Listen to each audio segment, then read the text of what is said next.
Welcome to Henry Moss Middle School. We are excited about meeting our new dragons. All visitors to the school must enter and exit at the light on Russellville Road. Once you enter the school's drives, there are three options. If you are needing to go to Jennings Creek Elementary School, you need to go to the left. Follow the middle path for car rider pickup in the afternoon or for parking. Follow the arrows to the right for car rider drop-off in the morning or for additional parking. For the remainder of the video, we will show you each pathway. The first example will be on how to get to Jennings Creek Elementary School. You will enter at the light and veer to the left. Once you come to a stop, watch for buses, then continue to go straight to JCES.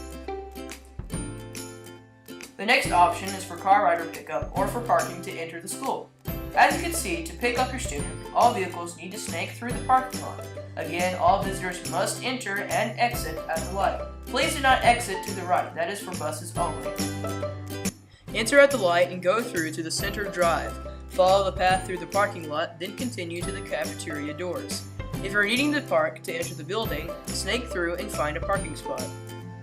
The last option to enter the school is for car rider drop-off in the morning or for additional parking. Follow the arrows to the right, then continue to the cafeteria doors. We are excited about meeting all of our new students. We hope you're just as excited to become a dragon as we are. See you next school year.